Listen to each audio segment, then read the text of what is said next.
knowledge of neuroscience here today in terms of sports medicine. So my topic today is how to harness proprioception to reduce pain. So there are a few keywords here, that is pain and proprioception. So let's have a look. So there are three parts to our presentation today. The first part is pain. The second part is proprioception. We have to define proprioception. We need to know how to qualify proprioception because most people have no idea. The third part would be how to desensitize pain, both peripherally and centrally. Okay, part one, pain neuroscience. So what is pain? So if we look at the definition of pain, right?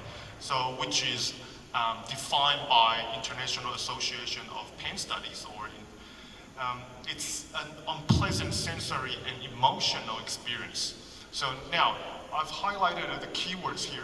So pain is either a sensory or an emotional experience, right? So there are two parts to pain, sensory and emotional. So if we look at the sensory part, we can look at the peripheral nerves. If we dissect a peripheral nerve and we chop it cross-sectionally, we will see different sizes of axons. There are different axons. There are 1A type 1A axons. There are A beta axons, A delta axons. Everyone knows about it. And there are C fibers, which carry slow pain, right? A delta is fast pain. So, 1 second. And just to mention, proprioception is carried by one type 1A afferent and A beta axons. And if we look at the sensory receptors, we know that pain is only carried, which we spent a lot of time talking about this yesterday. Pain is only carried by free nerve endings, which are the C fibers. And they are only activated by change of chemical environments.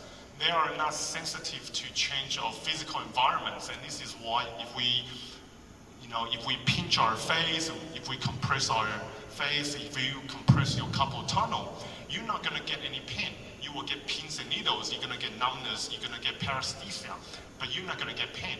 So pain has nothing to do with compression. Pain is only activated by change of chemical environments. And to detect the change of chemical environment, there are different receptors. So here I show everyone TRPV receptors. You can have a look later. Now, emotions, we talk about pain, it can be a type of sensory, it can be a type of emotional experience as well. So if we look at how pain can actually give you that poor experience or emotional experience, we can see pain actually affect different parts of our brain. Mainly the amygdala, which will give you that negative emotion, that emotion of fear. It also goes to your prefrontal cortex, which is the PFC, which will give you that lack of negative emotion. Will give you that negative emotion as well to make you feel bad for what's coming next. So we're going to talk about, which is part two, we're going to talk about proprioception. So we talk about pain, now it's proprioception. So what's proprioception? In short, it's our body's ability to know where we are in space, okay? And the fact that your body part is actually there. Most people think we know where our limbs are, but our limbs could not be there, and which I will show you guys later. Now, it's carried by different sort of receptors, mainly the muscle spindles, Golgi tendon complex. There are Pacinian corpuscles. There are different type of receptors. We won't get into detail of that. If we look at proprioceptors, it's highly dense in the neck muscle. This is just an example. So in your neck, you have a lot of proprioceptions or proprioceptors, which will give you a lot of information. On the contrary, if we look at our back or lower back, there isn't as many proprioceptors, right? Now, what happens when we have an altered proprioception? So proprioception, aka our body's ability to know where we are in space, it can go wrong. When we have pain, when we have swelling, when we have trauma, when we have fatigue, now the brain will perceive the proprioception wrongly, and you will have all like a different sort of brain. And we'll talk more in details. Now, so what happened when we remove proprioceptors? Now, so the research shows that if we remove proprioceptors on one side of the spine, it will cause a scoliosis. So meaning that scoliosis could be a proprioceptor problem as well, right? So you can have a look at the research. I've got the reference here. It's a really cool paper.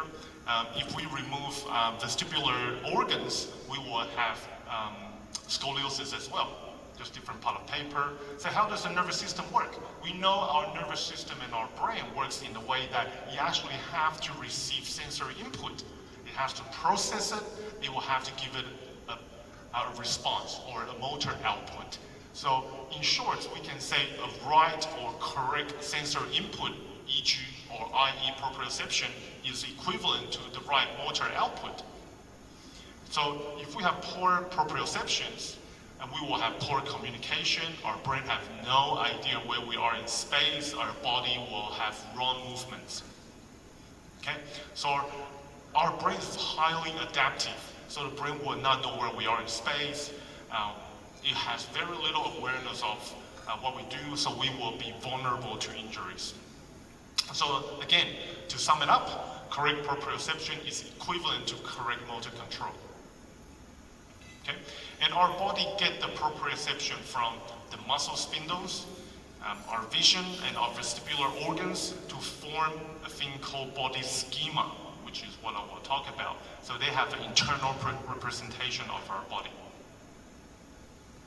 Okay, so this is called body schema. So our body will utilize sensory signals from vision, vestibular information, our proprioception to form something called body schema. You can see here. So correct proprioception is equivalent to correct body schema. Now, what is body schema used for? Body schema is used as the predecessor for the correct motor planning. So if you have an athlete, if you want to have no pain, if you want to have a great emotional experience, you want to have a correct body schema. Because body schema is actually composed of proprioception, vision, and vestibular information. Okay, to sum it up, a faulty proprioception will cause a faulty joint precision error and movements, which will cause wrong and faulty feed-forward and feedback loop, which is equivalent to reduced sports performance and increased sports injury. Okay, so how do we measure proprioception? Here are some of the pictures I did in the past from about 8 years ago. This was the old way to measure proprioception. So scientists try to qualify proprioception. So instead of telling everyone, I know where my body is, I need to be able to qualify that, right? So what we did was, looking at the research paper, we put a laser on top of someone's head, or it can be the lower back, it can be the thoracic chest. And so the laser shoot out a laser, and we can qualify where our position of our body parts. And here is what it is. So it's called, if you look at the research or literature, it's called head repositioning accuracy test, HRA test. So the person should be wearing a laser, and it should be standing in front of the wall for about 90 centimeters in distance. And you should get the person to do this. You go, turn your head to the right as far as you can and hold it for 3 seconds. So the person will close the eyes, turn the head to the far right, hold it for 3 seconds, and turn it back to where it was without the eyes open. Okay, so if the person doesn't recognize the same position, we will say the person has a faulty proprioception. So the person doesn't know where his head is. And this is highly reliable test for proprioception. This is probably the gold standard. There's a lot of research on this, the clinical validity, and it's reliable. So again, if the position is higher or greater than 4.5 degrees, then we know the person has a joint position error. Okay, it's called JPE. There's a lot, again, JPE or joint position error can be relevant measure when it's used properly. Okay, and again, people who have chronic pain, right, idiopathic neck pain are way worse in their JPE compared to asymptomatic populations. And now we're going to talk about how to desensitize pain, and this is the cool part, right? So we talked about in the workshop yesterday, we talked about how to desensitize pain peripherally. We talk about how to neutralize environment because C fibers are only turned on by change of chemical environment. So we can neutralize that, or we can facilitate accurate joint movements. Now, accurate joint movement doesn't mean you just randomly move your shoulder. That's not accurate because there's no feedback. You only have feed forward. Feed forward meaning that you just do it plainly. Feedback meaning that you know what you're doing and you're actually doing the right movements. Right? That's feed forward and feedback. So we have to facilitate accurate joint movements to facilitate large diameter axons, and then centrally we want to facilitate this thing called sensory motor integration. And so one of our speakers, I think she was the director of University of Malaysia Medical Center. She talked about neuromuscular training. So this will be what we will talk about. Now we know that at the level of the spinal cord, there is a WDR neuron. So this is called gate control theory by Mozart and Wall, where any movements or any proprioception will inhibit C fibers and vice versa. So C fiber will inhibit A beta neurons, A beta will inhibit C fibers.